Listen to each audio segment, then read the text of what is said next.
parents living under a bridge. But he junkie bad. Yeah. I mean, he has no teeth because he would literally sell them. I mean, he'd get them pulled out. He'd make one kind of get loose.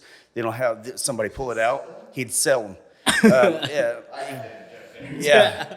Yeah. It was crazy. just. I mean, he was I don't know if y'all use the same terminology up here. We called them Smurfs. People that got the ingredients for meth, because it's all spread out. If you need the Sudafed from this, you need the phosphorus from over here. You buy them. If you have one person buy them all, it's kind of suspecting. So that's what he did. He would go and get Sudafed. He'd get paid $50 for a box of Sudafed. He actually asked me if I could go get him some, and I said, "What?" I said, "Why?" I said, "Why don't you go?" He's like, "Oh, I can't get to the store." I was like, "Hey, you've been trying to get something too much." He's like, "No, I haven't." Yeah. My buddy was a narc officer, and he went and he looked at the database, and it shows an X every time they tried to get some, and they couldn't. Yeah. It's because the police know. Yeah. And he had tried getting it 30 times that month. See, dude, that was one thing I never went and did. Like, I never tried to buy boxes. I didn't never do none of that. I never tried to get into cooking it. Once I learned how to sell it, that was bad enough. Once I learned how to break it down, and I could take this much and go get a zip for that, and then break it down into that, and make my money, and then go trick it all off at the casino anyways. I never got into the whole cooking. I never got into trying to get none of that, It was bad enough I was fucking doing it all the time, man. It's ironic, though. My baby brother does not have a single drug charge on him. He didn't go to prison for drugs.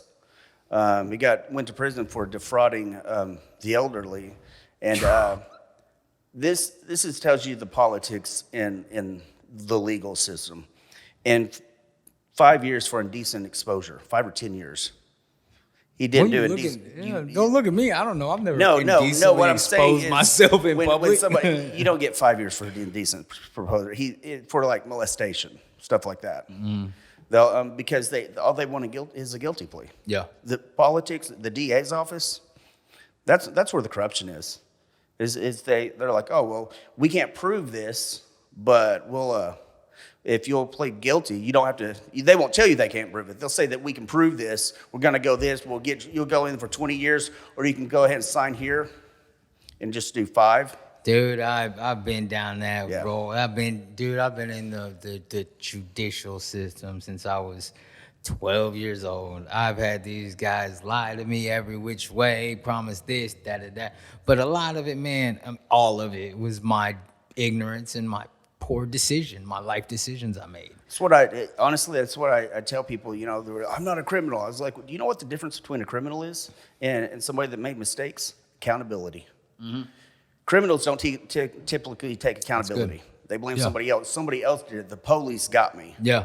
Dude, I was that guy. I was that guy. It's because they didn't get me.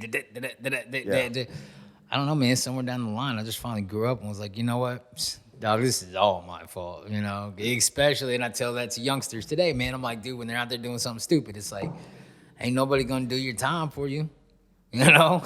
Yeah, you're gonna be the only one doing your time for you. So, have at it. Like, I was just talking to a guy today, man, and, like, I work with guys in and out of recovery, and, when someone relapses or someone goes back, you have to have them conversations with them, A lot of times, people want sympathy when it comes to that, but like, I love everybody in recovery, but I don't love you enough to go back, Yeah. Like, nah, dude, if you like, I talked to dude and I was like, man, check this out, bro. You know where we meet at, like, you know where we meet at, you know where the meetings are. If you want it, you want it. If you don't, you don't.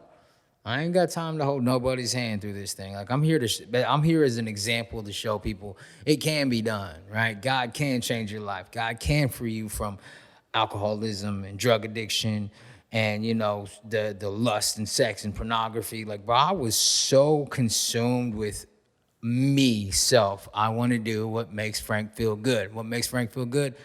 Money, women, drugs, alcohol, fights, bar fights. And I passed a lot of that. Like, I've almost, how did I say that? I learned a lot of that from my father. I was actually about to ask you what I've noticed. A lot of people that end up in prison, or a lot of people that are arrested, almost every one of them had some type of issue, and it usually stemmed down from the father. Yeah, so I know my grandpa was on the same yard that I was in Fort Supply. My dad never went to prison. Got in trouble with the cops a lot, but never went to prison. So I kind of learned everything that I picked up. Like once my dad left, I was hanging around a bunch of I was like 12 when I first got in trouble. I got a pistol charge when I was 12 years old. And then I met the dudes that I was running with. They were in high school and they were like 16, 17, How old 18. were you when your dad left? Like 8 or 9, somewhere around there. And like he was always in and out, but then then one day he like never came back, right?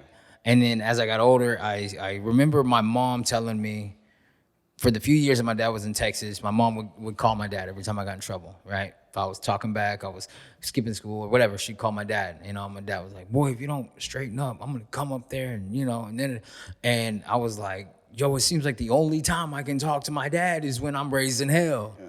Until eventually it just didn't work. Then I was like, yeah, he ain't coming back. And then I started running with all the homies. And then I got into the smoking weed, drinking, smoking cigarettes. I was 12 years old and I steal packs of cigarettes from my homies' parents and stuff. And then I went to weed and then alcohol and then eventually moved into women and drugs and all this other, and it was like, I didn't have a great role model or whatever. I don't know how you want to play it, but that makes a big difference in my life today now because like I have 3 kids.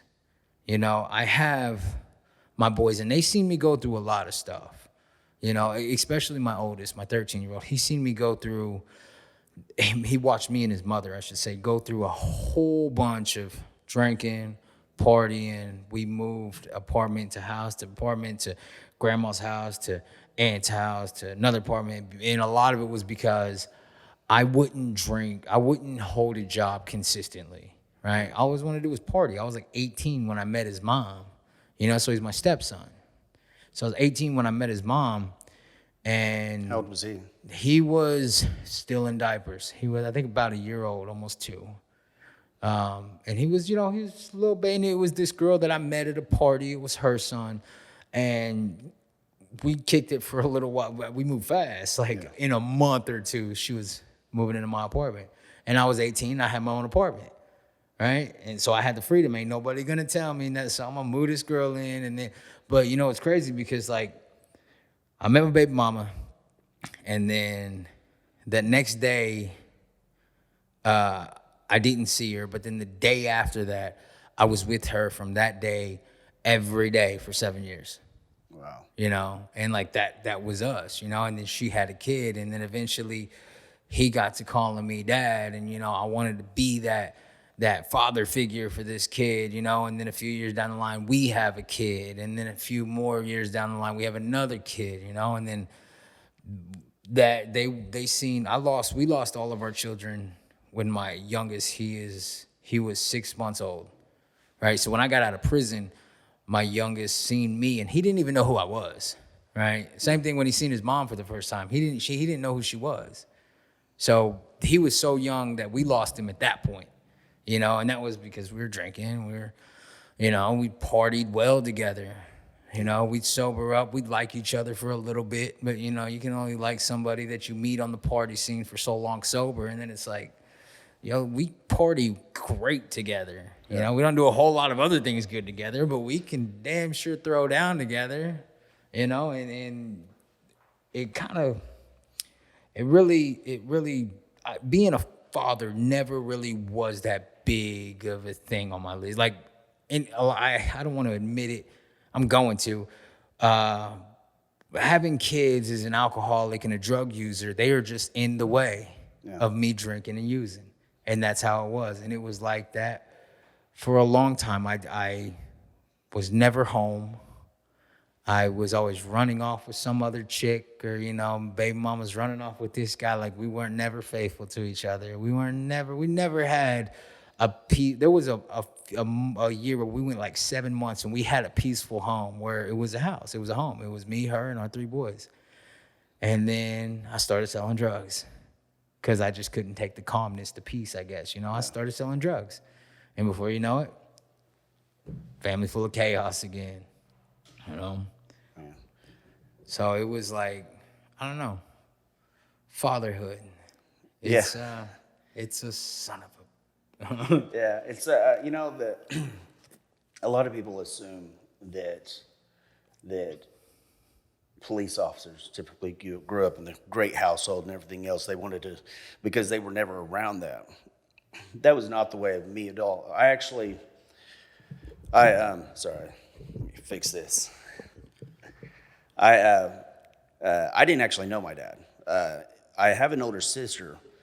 My father actually left when I was born, and I'd only seen him a couple of times as a child, like once, twice. One day when I was 3 years old, and the next time when my mother got her rights taken away. My mother, you'd said that kids get in the way. And this, to be completely honest, I don't ever talk about this, so it's not an easy subject, but it's very true. My mother actually abandoned me, my brother and sister, when I was 8 years old at a neighbor's house in Texas. She left us to get back with her ex-boyfriend that was abusive, but they drank together in Oklahoma. So it left us in Texas to go to Oklahoma. And but the only father figures I'd ever had were her boyfriends or her first or second husband, which he ended up in prison. He ended up, he wasn't a very good guy. He ended up kidnapping a woman, taking her across 3 state lines, and then coming back to Oklahoma. And my grandpa actually caught him. He wrecked in our yard out in the country. And then he actually ended up holding him at gunpoint until the officer came there. And that'd been the last time I saw him. And so from that point, I didn't have a father figure. My grandpa, he worked all the time, and I was there for a couple of years, but then they got rid of us and put us with our aunt and uncle. And my uncle was a great guy, just not a dad. I'd never had conversations. I actually don't remember a single conversation I'd ever had with a male as a kid, a real conversation, except being told what to do. And so I never got to see that. But what it put inside me, which was the opposite of my brother and sister. My brother ended up in drugs and in prison. My sister ended up in drugs and then a Jehovah's Witness. I still don't know which was worse, but still, just kidding. But then there was me. I never got into drugs. I smoked a little weed and stuff, but I never did that. But I just looked at it and saw all that I was missing, and you can't, we said this the other day, you can't make somebody quit doing drugs or drinking. You just can't. And I held it inside for so long that I could make my mother quit drinking, but I didn't. I didn't see my mom again until I was 18 years old, 17 years old. And she borrowed my car, like just a couple of days after I met her again. She borrowed my car and got drunk. And I didn't see her again until I was 31. And I got a relationship with her, and she quit drinking because she had 3 strokes. She couldn't do anything. And then she ended up dying, a year later and stuff. But I finally met my father when I was 20, but he had quit drinking, but his apathy. See, a lot of people don't understand, and they have so much trouble being a father because they think they're supposed to do this or do that. We all screw up. I mean, honestly, I screw up all the time, but it's being there. It's letting them know that you're there. You don't have to be perfect. You don't have to be right, but you're there because you love them. And that'll affect you throughout your whole life, and I think, out of everything, my stepdad being abusive, my mom's boyfriends, the apathy, the not being there, that's literally the most important part of fatherhood. I have 2 kids. My son's not my biological. I came around when he was about 3.5 years old. He started calling me dad. Didn't know his biological father until he was 6 and stuff. And we have a good relationship and everything. He's a good guy. But I don't ever want him to feel like somebody doesn't want him there. Because that's how you end up doing stuff like getting into drugs. Because you're going to try to fill that void.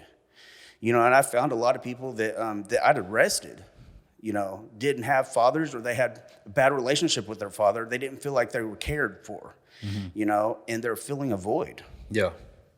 Yeah, you know, there was I think a lot of times today, man, what keeps me going is like I stopped looking for excuses.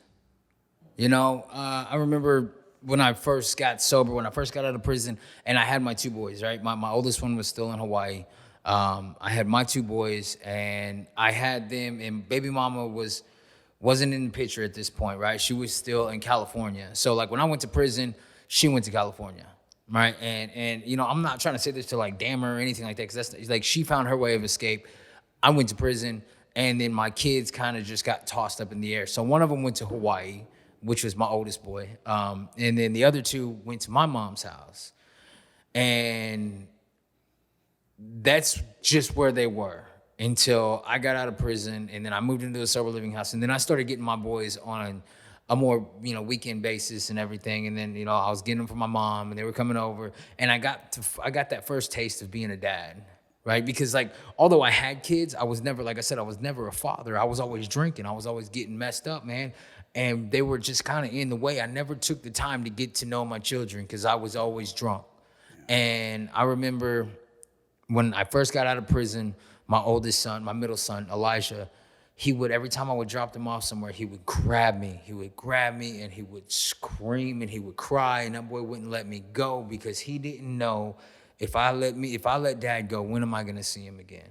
You know, because they have known me to leave. I would fight with baby mama, and the first thing I'd do is I'd grab the keys and I would take off. I'd storm out the door, you know, and watch my son, and my oldest son would just watch me leave all the time. I watched my dad do the same thing to my mom, right? I was young. I don't remember a lot of them vividly, but I do remember nights where my dad would either come home or he would storm off, you know, and of course it was after a fight and everybody had been drinking, and you know, like he would take off and then he'd just be gone for a little while, you know, and then he'd come back.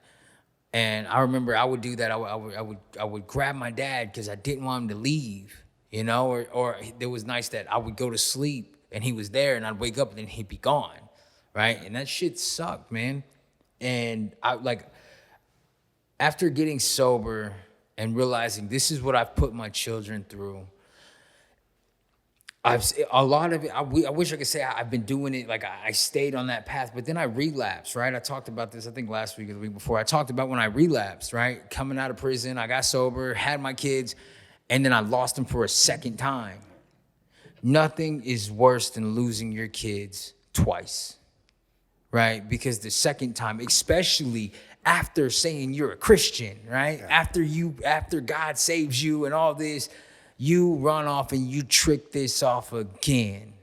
And I lost my kids twice. And the thing is that I knew better. And I numbed myself from the pain. I numbed it. Every time I thought about my children, I'd stick a needle in my arm, right? Because I would rather get high and not think about it than have to face what I've done.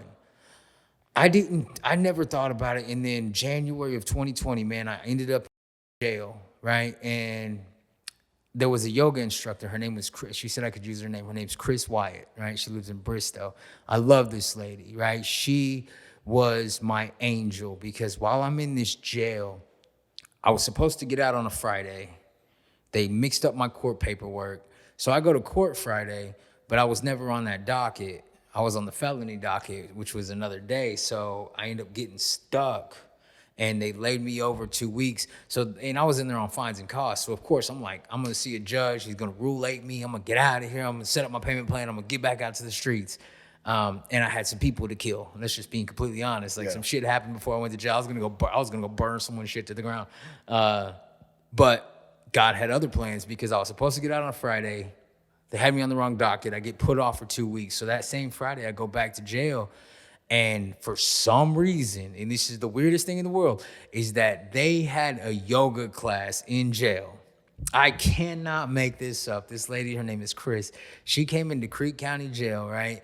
And just like how they would bring AA or 12 steps or the church would come and preach, she brought a yoga class. And they were like, who I'm wants sorry, to? I'm still just, Dude, I'm trying to picture that. 11 years I was in law enforcement. I've never heard of that before. I promise you. And so I was so mad, and I was gonna beat the shit out of my cellie, and it wasn't his fault. I was supposed to get out that day, and I didn't. So I was like, I'm just gonna go to get out of my cell. So I go, and they take us in this little, like it's a day room kind of thing, of course, behind the locked door.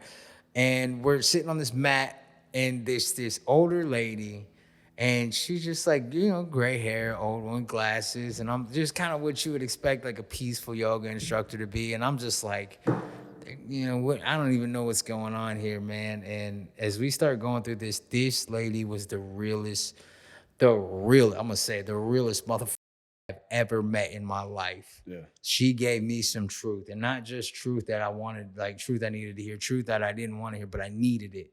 Right. I was talking about my kids. She asked what I was going to do when I got out, and I was like, I'm going to go see my kids. Right. And at this point, I'm like fighting. I'm getting choked up. And I started kind of tearing up. And she looked at me, and she first of all, she told me, she's like, you're not a piece of shit, And she was like, but then she told me, she was like, the way you feel right now, because I was thinking about my kids, bro, and I was starting to cry. She was like, the way you feel right now is probably the way those babies feel every day without you. And then it hits me. I was like, damn, bro, the feeling that I've been running from, my kids have had to live with. And if it wasn't for that lady, I wouldn't have went to rehab, right? And we have a relationship today. She checks up on me. She checks up on my boys. But she's the one who kind of kicked me in the ass with some truth. And I was like, dude, I need to figure this thing out, man. I need to figure out how to be a fucking dad to my kids, because I don't, and then I've used that excuse my whole life. I've never had a dad, so I don't know how to be a dad. Going in and out of the 12-step rooms that I go into, man, doing my AA and NA meetings, it took a matter of perspective, right? I'm looking at these older guys that I've gotten to know, and I've gotten to grow real close to them, and some of them are old enough to have grandkids. I remember one day I was like, I don't know how I'm going to father my kids, and then I'm looking around this room in the men's meeting, and I'm like, there's like 20 dads in here, and all of them love me, Yeah. For me to say I don't have a father figure in my life, it's because I'm closing my eyes and I'm not trying to find it. Yeah. And that's when I started looking at other people like, you know what, dude, I love this guy. Can you help me figure this out, or how did that, and like, dude, that's how my parenting has been coming, like, making decisions that I want to pass on to my children, and being humble enough to ask some guy, not just some guy, but, someone that I'm close with in my recovery groups and stuff, to say, hey, look, dude, I'm struggling in this as a father. Can you help me? Yeah. And to be vulnerable with people, bro. That's everything I've been trying to figure out this far, like that's as far as that I've gotten. And it's like you said, bro, it's hard, man. Being vulnerable in itself. I mean, that's the whole reason, why a lot of people do drugs and stuff. The reason I started getting drunk, I was a drunk from like 17 to about 20. I mean, I couldn't say I was an alcoholic because I just quit and everything. It was that I didn't know how to be vulnerable. I didn't know how to get close to people or be friends with people. I was a friendly guy. I made so many friends when I was drunk. I can't remember any of their names. I mean, we didn't hang out when I was sober and everything, but I'd never had that fatherhood experience and everything. And so when I had my kids, my daughter, man, when my daughter was born, I just, from that moment, I couldn't explain it because I'd never known what unconditional love was. I mean, I had no idea. It didn't make sense to me when people would still be hanging around with their family when their family's shitty to them. I'm like, why do you still go over there? Well, it's my mom. So it's not a good person. Yeah. It just didn't make sense. But, but it's like, I have that feeling with my daughter, but with my son, when I married, his mother, I took him as my son. And I took that for realizing I told my wife, if you ever leave me, I'm still getting visitations. That was before my daughter. I said that this is my son. And in fact, my first wife tried to get me out to quit law enforcement. I wouldn't. My second wife tried to get me to quit law enforcement. I wouldn't. My third wife, my wife now, has never tried at all. Not even asked me, not even suggested. But I quit it without even thinking about it too much because I loved my son.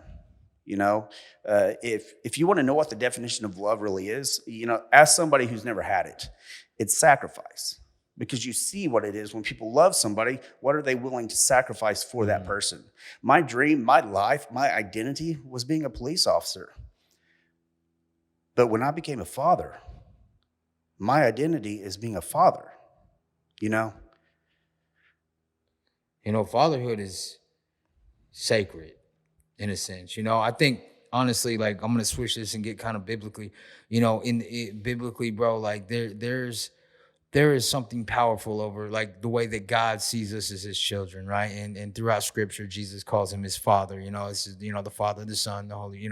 He always says, my father, and I think that's a lot of times why I believe like there's a lot of battle going when it comes to fathers and single mothers and like fatherless home children. It's like a big deal today, because I think the enemy's attacking fatherhood to the point because it is sacred, right? Like, being a father today, it gives me an insight, just a small insight on what it's like, I guess, to look at people from God's perspective, right? So it's like this. Let's say, I run into somebody, right? Or you come up to me and you say, hey man, hey man, I love you. I love your family, like I love your kids, but that middle one, man, I don't really know about him. You know what I'm saying? Like, I will come unglued. Right? If you're like, oh, I love your family, man, but that middle one, we're not gonna mess with him. You got to be careful with that one. But I love the rest of your family. And it's like, when you put it in that perspective, when I put it in that perspective, it allows me to realize, like, you know what, dude, God loves all people. And if I believe that Bible, like I say, I believe that Bible, we're all his children. So who am I to try to condemn or judge one of his children over there? So like, being a father, man, that puts me in that perspective. It gives me that perspective, right? So like, the way I love my kids is the way God loves people. And if I'm not to love everybody, then that's like saying I don't like my little son. I call him my jackrabbit. Like, anybody does anything to that boy, I am gonna kill something. Yeah. But just that passion that I have for my children allows me to see the passion that God has for his children, right? And when I look at it like that, it gives me the ability to respect God's children, right? Because at the end of the day, I'm gonna have, like, that's why I treat women with respect today, right? I try not to sleep with them right out the gate. I try not to manipulate. I don't lie to them, or if I don't talk to them a lot of times, It's because, like, I tell them, it's like, look, if I disrespect you, it's not you that I'm disrespecting. I have somebody else I have to answer to, right? So I have to be careful. That's why I'm careful with how I treat people. I don't try to force feed people my belief system, because it's not about that. It's about showing love and respect and letting people see. I'm not gonna say, I believe to be a true Christian. You believe to be a true Christian. Like, when people meet me, they're not really supposed to meet me. Like, they're supposed to meet the reflection that, we're not to just represent Christ, we're to reflect him. Right? And if I'm not reflecting Christ, or if my actions don't reflect the Son of the risen King, I'm missing it. Yeah. Right? And of course I'm gonna miss it, bro. I'm not saying that because, like, we're not perfect, but it's the actions that I take after I make a mistake, and I have to be careful with that because I have 3 boys. I heard this guy tell me like this. He said, your kids will never need you more than when they're a baby. Right?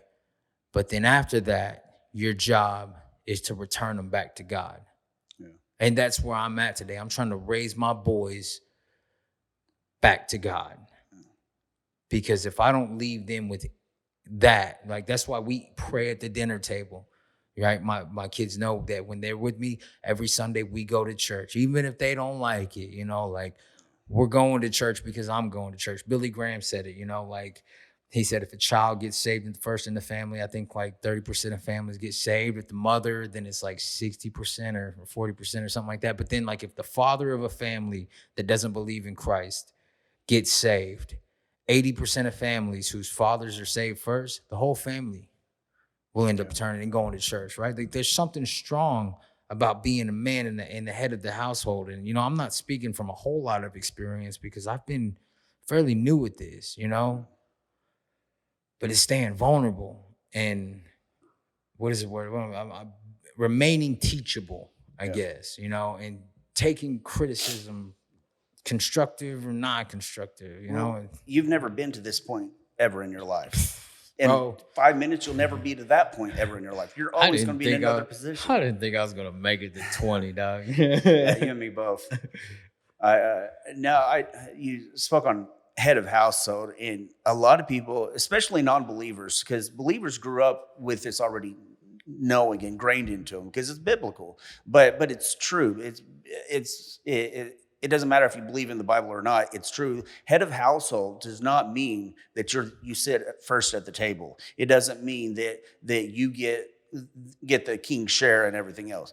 Head of household means that the burden is on your shoulders, and you're the last person because you need to make sure they're fed. If I grew up for a time on the farm, and our animals ate before we did.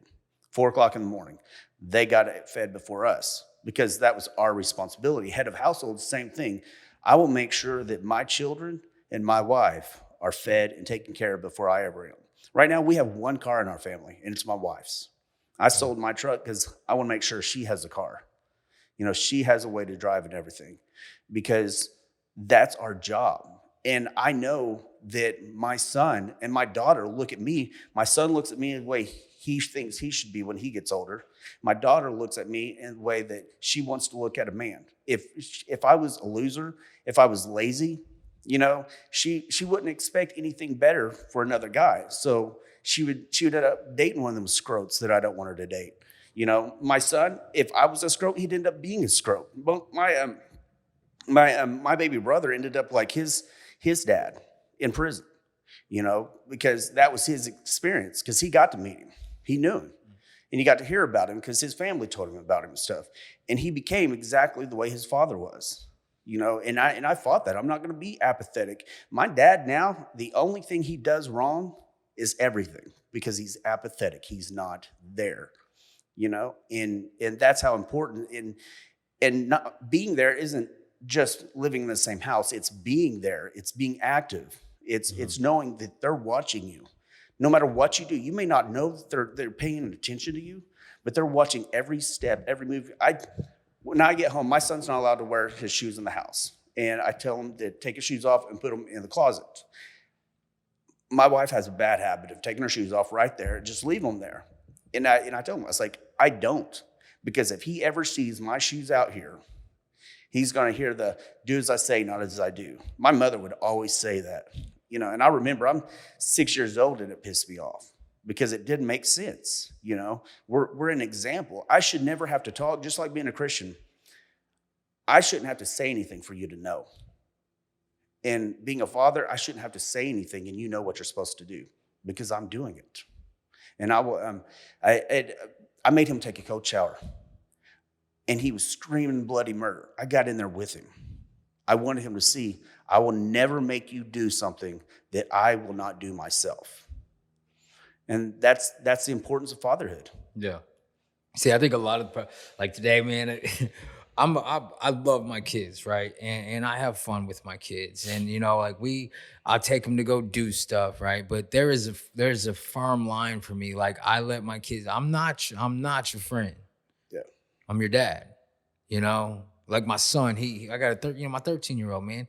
I got a teenager. This boy's nasty, farting all the time and, making, and he thinks it's funny because that's how him and his friends hang out, 13-year-old boys just being 13-year-old boys. And it's, and he, sometimes he get a little immature and, at once, the first time it's like, all right, whatever. But then after a while, it's like, son, hey, check this out. I'm not your homies. You know, I'm not your friend.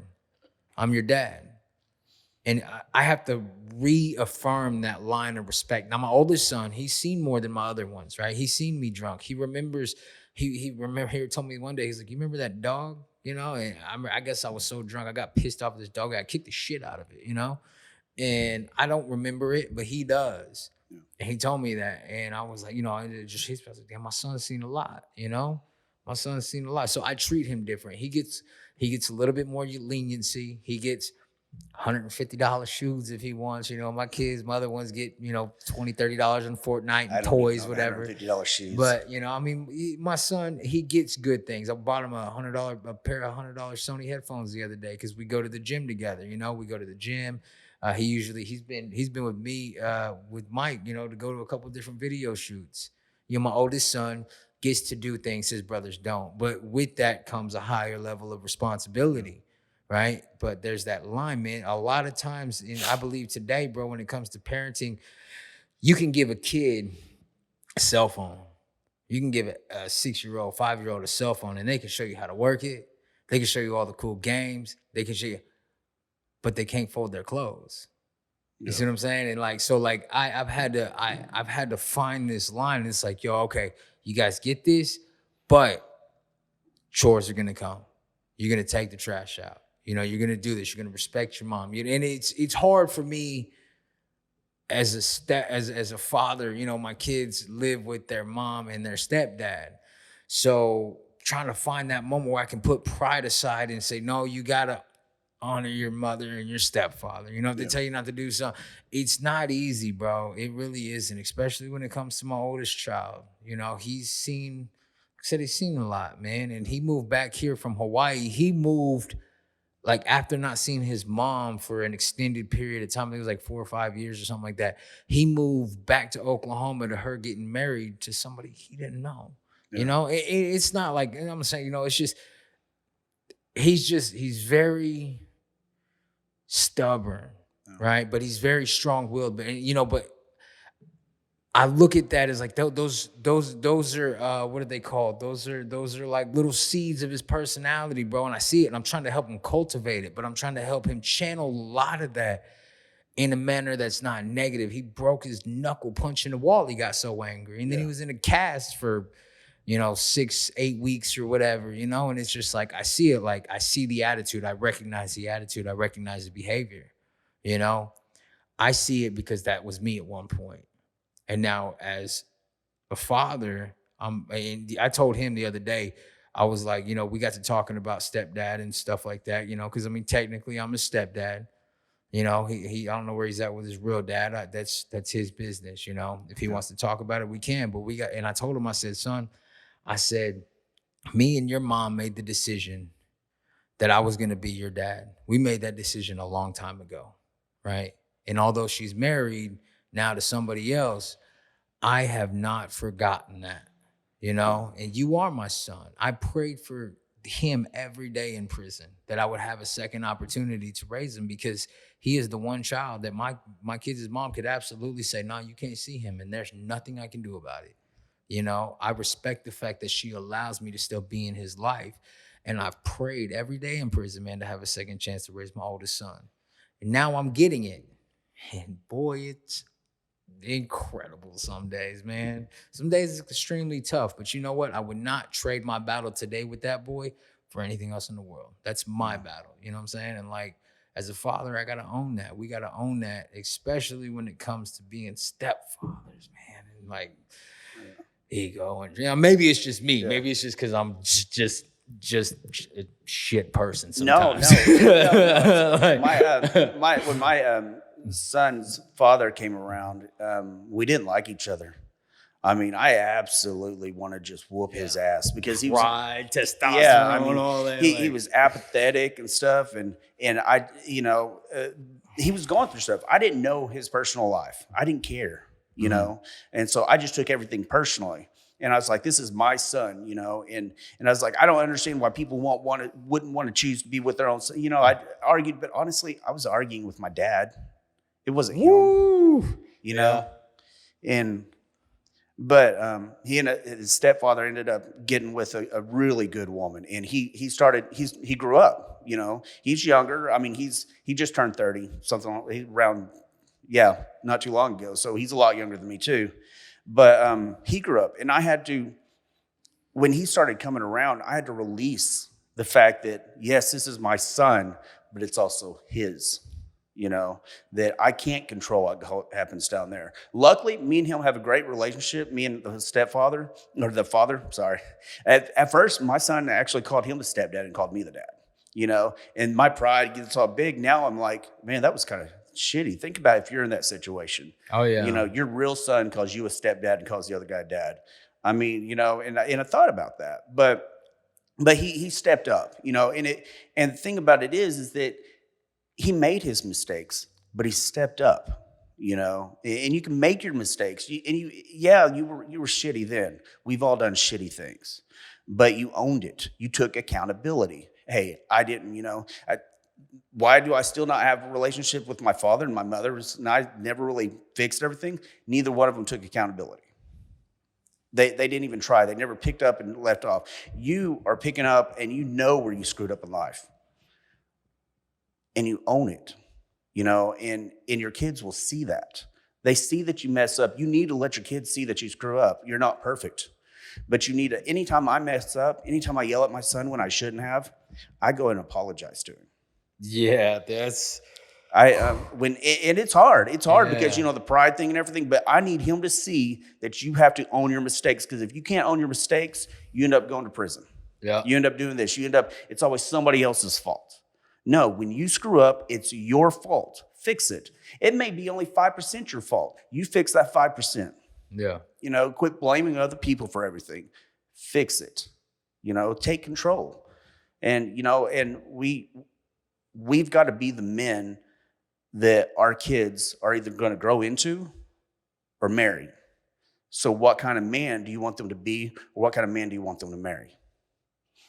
You know, yeah, I'm gonna end it with this. There's this guy who told me like this. He said, I'm trying to raise, it was over at BOB, man. He says, I'm trying to raise my children to fill my shoes.